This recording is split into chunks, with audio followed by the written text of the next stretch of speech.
Imagine waking up one morning to the sound of your own heartbeat. A sound so heavy, it feels like a drum echoing through the walls of your chest. You open your mouth to speak, to say something you've been carrying for years, a truth that aches like a stone lodged in your throat. But nothing comes out. The silence stretches, suffocating, and in that silence you realize something terrifying. You don't know how to speak your truth. You're not even sure you remember what it is anymore. How many times have you felt that impulse, to stand up in a meeting and correct the narrative, to tell your partner what you really want, to admit to your family who you really are, but instead you swallow it? Each time you bury a small piece of yourself alive, and yet the world applauds your silence, because silence is polite, silence is agreeable, silence keeps the peace. But here is the paradox that gnaws at the edges of your existence. In preserving peace outside, you ignite war inside. Every time you silence your truth, you fracture your identity. You play a role, wear a mask, bend your spine until it resembles a question mark instead of an exclamation. And while everyone around you sees the mask, smiles at it, nods at it, you lie awake at night staring at the ceiling, wondering if they would still care for you if the mask were to slip. What is this cage we willingly lock ourselves into? What invisible force convinces billions of people to smile while their souls scream, to bow while their spirits ache to rise? Why do we accept a life where our truest words die in our throats before they can ever reach the air? Perhaps you believe you are alone in this struggle, that you uniquely lack the courage to speak. But step back for a moment. Look around. The world is brimming with people trapped in the same silence. Think of the artist who hides her paintings in the attic because her family might disapprove. The employee who bites his tongue as credit for his work is stolen. The man who loves another man but marries a woman because that's what his culture demanded. The daughter who dreams of leaving home but swallows the words every time her parents tell her who she should be. A society built on unspoken truths becomes a stage of actors, each one improvising a life they do not believe in. And yet we applaud the performance. So I ask you, how long can a human soul survive in captivity before it begins to rot? How long can silence masquerade as strength before it erodes into despair? There's a darker question underneath all of this, one we rarely dare to ask. Do you actually know what your truth is? Or has a lifetime of suppression twisted it into something unrecognizable? If your voice were finally unleashed, would it even know what to say? And here lies the great contradiction. We long to be known, seen, understood, yet we fear that speaking our truth will sever the fragile connections that keep us tethered to others. We crave authenticity, but authenticity risks abandonment. We want to be loved for who we are, but we wear masks to secure the love we cannot bear to lose. What if those very masks are the reason love feels so shallow, so conditional, so brittle? Imagine standing at the edge of a cliff, the abyss below representing rejection, ridicule, exile. Behind you is the life of compromise, safe but suffocating. In your chest the truth burns like fire, both your salvation and your curse. Do you leap into the unknown and risk losing everything?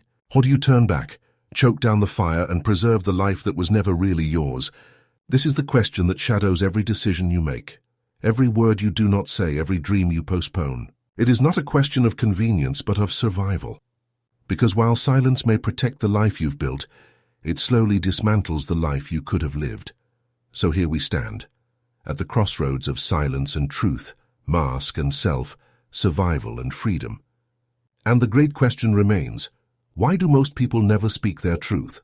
The answer is not simple. It is woven from threads of psychology, philosophy, fear, culture, and the ancient instincts buried in our bones. To untangle it, we must go deeper, into the shadows of the human psyche, into the myths and illusions that shape us, into the hidden machinery of silence itself. And once we see the problem for what it truly is, perhaps then we can begin to imagine a rebellion. Silence on the surface seems harmless, an act of discretion, a gesture of peace. But beneath its calm mask lies a deeper architecture, built not by accident but by millennia of survival instincts, cultural conditioning, and psychological weight. To understand why most people never speak their truth, you must first step into the hidden labyrinth of the human psyche, a place where shadows whisper and fear dictates more than reason ever could. The inheritance of fear at the root lies evolution. Imagine our distant ancestors, fragile beings moving through hostile landscapes, dependent on the safety of the tribe. To stand out, to disrupt the collective harmony, was not simply awkward, it was deadly. The one who defied the group could find themselves cast into isolation, where predators and starvation awaited. Silence was not a choice, it was survival. This instinct has not left us. Even now, in glass skyscrapers and suburban neighborhoods, the nervous system still carries the echoes of the savannah. When you consider speaking an unpopular truth, your body responds as though you were about to face a predator. Your heart races, your mouth dries, your chest tightens. This is not cowardice. It is biology. You are not merely afraid of disapproval. You are afraid of annihilation. Carl Jung once said, "The individual has always had to struggle to keep from being overwhelmed by the tribe. If you try it, you will often be lonely and sometimes frightened. But no price is too high to pay for the privilege of owning yourself." Here lies the paradox. The very instinct that once kept us alive now chains us to conformity. In seeking safety, we forfeit selfhood, the prison of conditioning. But biology alone cannot explain the depth of our silence. From the moment you are born, society begins to script you. Parents teach you which words are acceptable. Schools teach you when to raise your hand. Religions teach you which truths are sacred, and cultures teach you which desires are shameful. Every layer of civilization carves away a piece of your spontaneous expression, until you no longer remember what was yours and what was given to you. Friedrich Nietzsche warned against this erosion when he wrote of the herd. Morality, the way society tames individuals by instilling obedience, humility, and fear of judgment.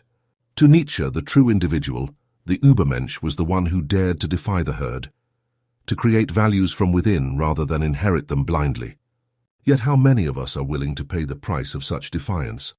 Every suppressed truth becomes a stone in the invisible wall between who you are and who you are allowed to be. Over time, you may forget the difference. You may mistake the mask for the face. This is what Arthur Schopenhauer meant when he described most people as mere phenomena, shadows of themselves, bound by illusions of necessity and expectation. The tyranny of shame. If fear keeps us silent and conditioning molds our silence, shame cements it. Shame is not simply the fear of doing wrong. It is the crushing weight of believing that you are wrong. Psychology tells us that shame is one of the most powerful social regulators. It is how families enforce obedience, how communities maintain order, how religions ensure conformity. A child who speaks too boldly is told they are too much. A teenager who reveals their desires is branded inappropriate. An adult who questions authority is dismissed as arrogant or troublesome. Shame seeps into the nervous system, binding the tongue before the words can form. Viktor Frankl, in Man's Search for Meaning, observed that when individuals lose their sense of inner freedom, they become prisoners not of external chains, but of internal despair. Silence fueled by shame is precisely such a prison. We convince ourselves that our truth is dangerous, shameful, unworthy, and so we bury it deeper, until even we cannot find it. The illusion of connection here is the cruelest irony. We silence ourselves to protect connection, yet the silence erodes the very intimacy we crave. Jean-Paul Sartre spoke of bad faith, the act of denying our freedom by hiding behind roles and expectations. When we do this, we present to others not ourselves but a version crafted to be palatable. The result is tragic. People may love us, but only the mask. The self remains unknown, untouched, unfelt. You can live decades in such a performance, believing you are loved, while deep down you know the truth.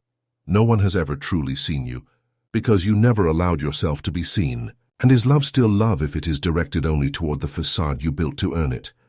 The machinery of modern silence. If the ancient tribe, social conditioning, and shame weren't enough, modern life multiplies the silence.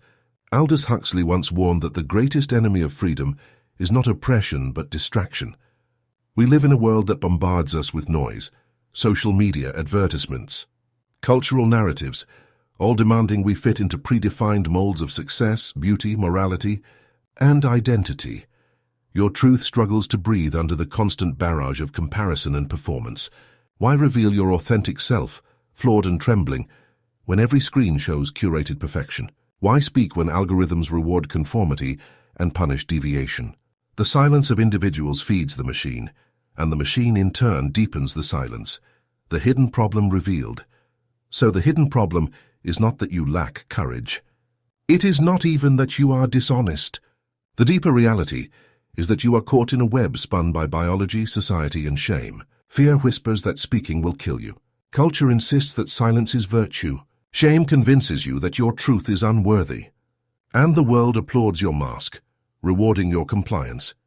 You begin to see the full weight of the paradox. To protect yourself, you silence yourself, but in doing so you dismantle yourself. This is the unseen architecture of human silence, and yet to name it is not to escape it. Understanding why you do not speak your truth is only the first step. The real danger lies in what happens when this silence seeps into every corner of your existence, your relationships, your society, your very sense of being. We must now ask, what are the consequences of living in a world where truth is perpetually buried? What happens to a soul, a culture, a civilization that builds itself on silence? The answer is darker than you think. Imagine a forest where no birds sing. The trees stand tall. The wind still moves through the branches, but the silence is suffocating. Something vital has gone missing. And though the forest still looks alive, it is already dying. That is what happens to a human life stripped of truth.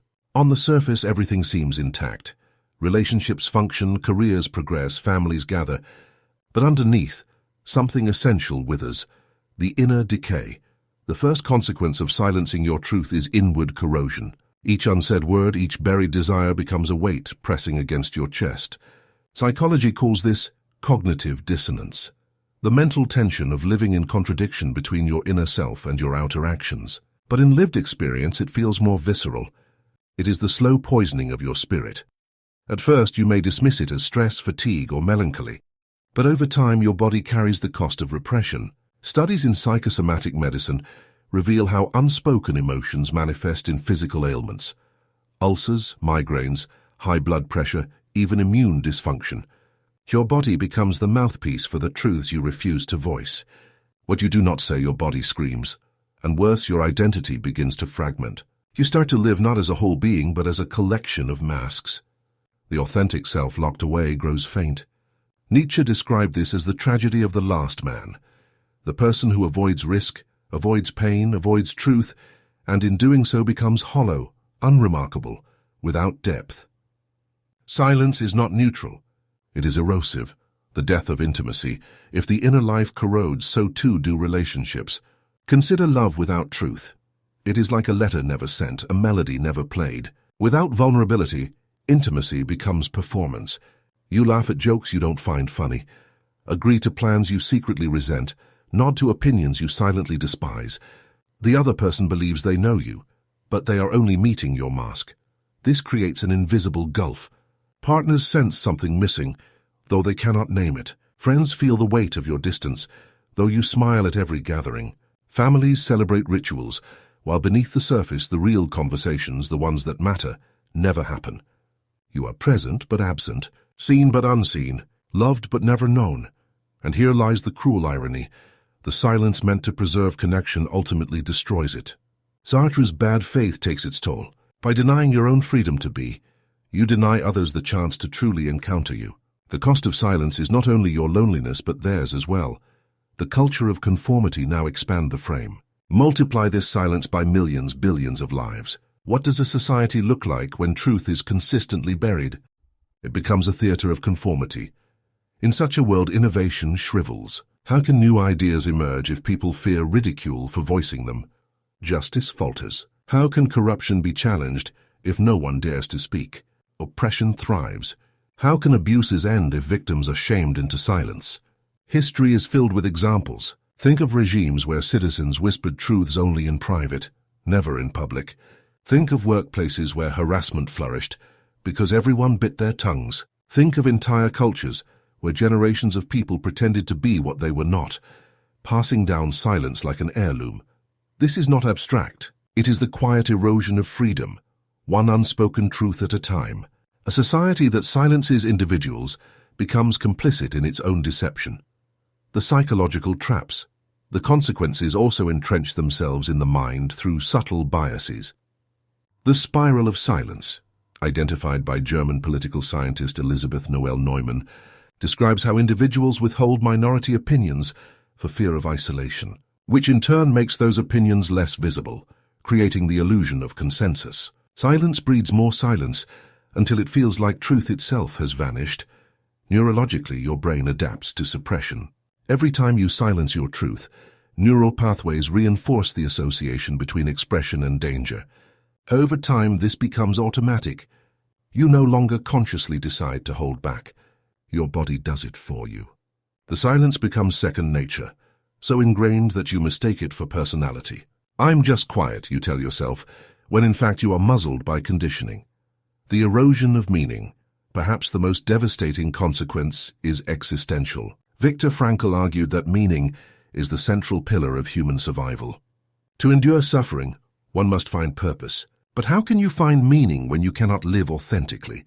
When every choice you make is filtered through the need to conform, your life becomes not yours, but a copy of someone else's script. You wake up one day and realize you are living in a house you didn't choose, working a job you never wanted, surrounded by people who don't know you, all because you silenced yourself at crucial junctures. The cost is not simply regret, it is despair, the gnawing sense that you have been absent from your own life. The silent apocalypse. So what is the final picture? A world full of people who appear alive but are half dead inside. Bodies walking, smiles painted, words rehearsed. A civilization where truth is rare, authenticity endangered, and silence the default language. It is an apocalypse not of fire or flood, but of emptiness, a slow-motion collapse of soul, intimacy, and culture. And most terrifying of all, you may already be participating in it right now, in this very moment. Every time you swallow your truth, the question now presses heavier. If silence corrodes our lives from the inside out, how do we break it? How do we reclaim the right to speak our truth in a world that punishes it? The answer requires more than courage. It requires rebellion. Not the loud rebellion of violence or anger, but the quiet, radical rebellion of authenticity. To speak one's truth is to defy biology, culture, and shame all at once. It is to choose selfhood over survival. And so the path opens toward the next stage, not the problem, not the consequences, but the rebellion itself. There comes a moment when the silence becomes unbearable. You feel it like a pressure in your chest, a scream that refuses to die, a restlessness that no distraction can soothe. It is in this moment that rebellion becomes not a choice but a necessity. To remain silent is to suffocate. To speak, even if your voice trembles, is to breathe again. But breaking free is not simply blurting words into the void. It is an act of defiance against forces far older and stronger than yourself. Biology, culture, shame. It is standing on the shoulders of those who dared before you, philosophers, artists, dissidents, prophets, and saying, I refuse to be a ghost in my own life. Step 1. The inner revolt, the first battlefield, is within. You must confront the illusions that keep you silent. Ask yourself, whose voice is it that echoes in your head when you hesitate to speak? Is it your own or the voice of your parents, teachers, priests, bosses, lovers? How many of your fears are truly yours, and how many are inherited? Nietzsche urged us to become who you are. At first glance, it sounds paradoxical. Aren't you already yourself? But no. The self you live as is often a construction of others' expectations. To become who you are is to peel away those borrowed layers until you reach the raw core of your being. This is the inner rebellion, the refusal to accept the mask as your identity. You begin by noticing the silences, those moments you bite your tongue, those times your truth catches in your throat. Do not judge yourself. Observe. Awareness is the crack in the wall through which light enters. Step 2. The courage to risk, to speak your truth, is to risk. There is no rebellion without danger. You may lose friends. You may disappoint family. You may unsettle your workplace, your community, your relationships. And yes, you may feel the sting of rejection. But consider the alternative. To remain silent is to lose yourself. History is filled with those who chose authenticity over safety. Socrates drank the hemlock rather than betray his search for truth. Rosa Parks refused to stand, and in doing so stood taller than an entire system of oppression. Writers like James Baldwin and Audre Lorde risked exile and hatred by giving voice to realities society preferred to ignore. Their courage carved paths for others to follow. The rebellion of truth is never comfortable, but comfort is the enemy of freedom. Each time you risk, you reclaim a fragment of your voice, and each fragment strengthens the next. Step 3. The practice of expression. Breaking silence is not a single act but a practice. Just as a musician trains their fingers or a runner builds stamina, you must exercise your voice. Start small. Speak up in low-stakes situations. Tell a friend what you actually think of a movie, instead of nodding politely. Express a preference at dinner instead of deferring. These may seem trivial, but they are training grounds for greater truths. Gradually you expand. You confess desires you've long hidden. You state boundaries you once allowed to be crossed. You reveal dreams you've buried under practicality. Each act of truth-telling strengthens your nervous system, rewiring your brain to associate expression not with danger, but with liberation. Jean-Paul Sartre insisted that human beings are condemned to be free.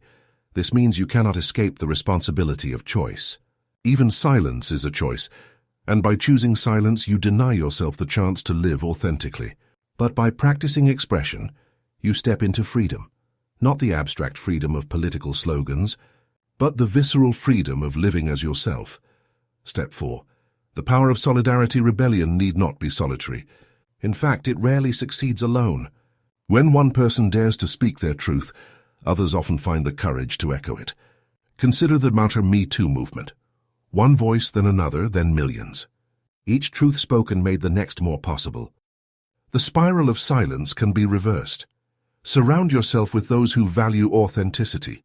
Seek relationships where honesty is welcomed, not punished. When you speak your truth and are met with acceptance, the nervous system rewires more quickly. The shame weakens. The fear loosens its grip. Together we build cultures where truth is not dangerous, but celebrated. Carl Jung believed that what is most personal is also most universal. When you speak the truth of your own struggle, you may find that it resonates with others in ways you could never have imagined. Your rebellion becomes contagious. Step 5. Redefining love and belonging. At the heart of silence is the fear of losing love. But what is love if it demands silence? What kind of belonging requires you to amputate your own soul? True love is not found in conformity, but in exposure. To say, "Here I am, broken, flawed, radiant, whole, and will you still stay?" is to risk everything, but it is the only soil in which real intimacy can grow. Anything else is a contract with a mask. Brené Brown, the modern researcher of vulnerability, echoes what philosophers knew long before her. Vulnerability is not weakness, but strength. To reveal yourself is to give another person the chance to truly know you. And if they turn away, then you know that what you lost was never love to begin with. The rebellion is ongoing. Breaking free is not an event, but a lifelong practice. You will fail. You will revert to silence at times. You will taste shame again and again. But rebellion does not demand perfection. It demands persistence. Each act of truth is a spark, and enough sparks can ignite a fire that burns away centuries of silence. The rebellion is both personal and collective. It begins with your voice, your truth, but it echoes into your relationships, your community, your culture. It is how revolutions start, not with guns but with words finally spoken, and yet rebellion is not the end. There is something beyond it, something deeper. Speaking your truth is liberation, yes, but liberation is only the threshold. The question remains, what is the ultimate truth behind truth itself? What lies beyond the rebellion, at the core of reality?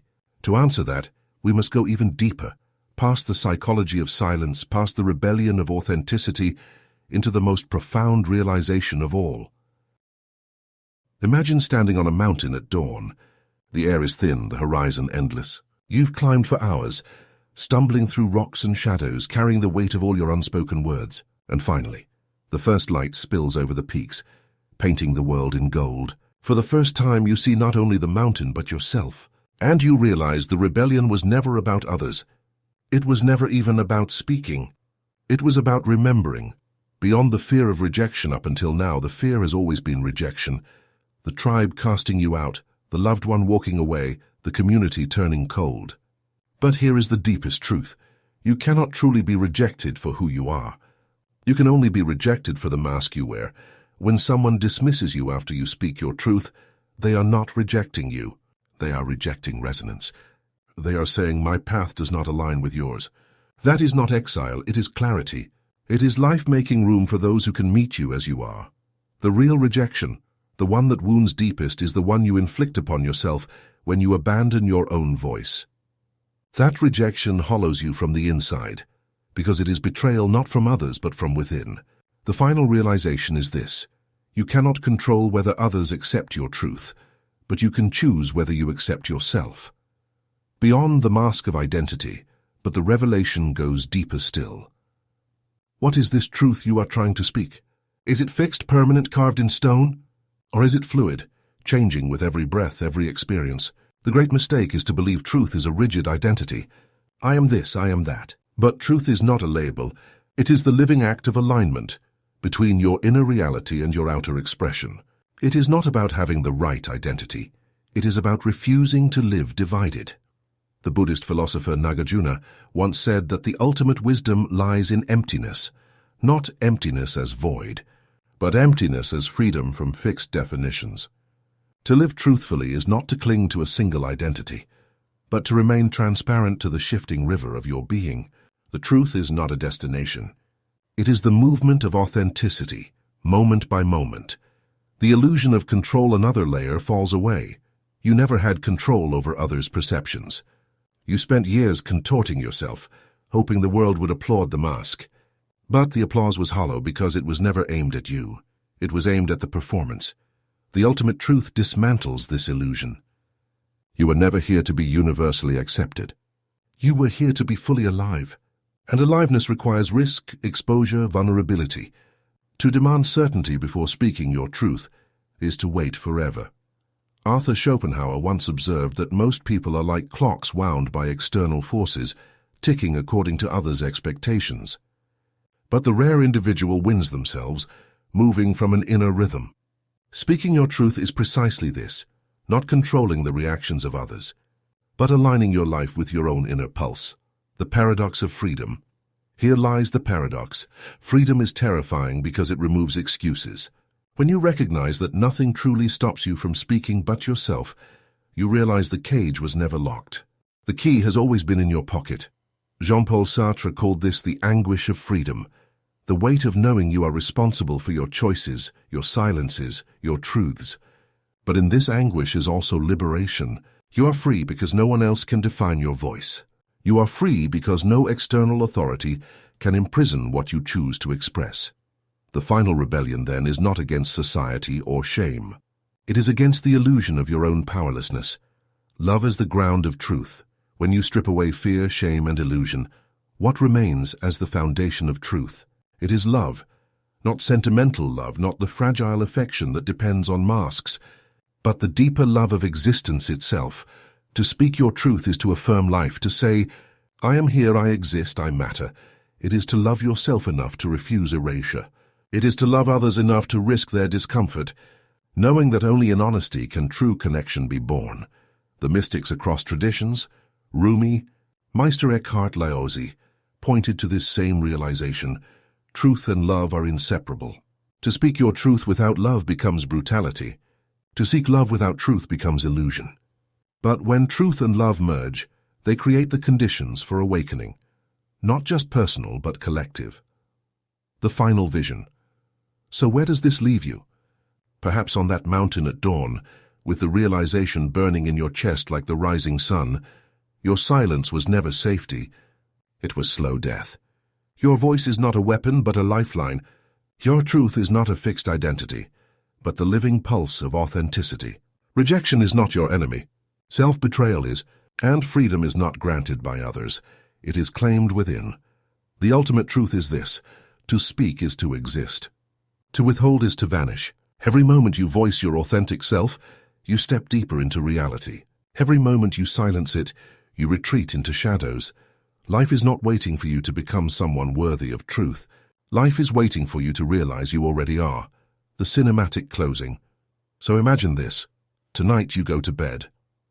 The familiar silence presses on your chest, urging you to swallow your words again. But instead you take a breath. You whisper, not to the world yet, but to yourself, the truth you've hidden the longest. Your body shakes, your eyes sting, but for the first time you feel alive. Tomorrow perhaps you share it with another, perhaps not. But the revolution has begun. The mountain has already been climbed. The sun is already rising, And as you stand there at the edge of yourself, you realize the question was never, will they accept me if I speak my truth? The real question was always, will I accept myself if I remain silent? The answer now is clear.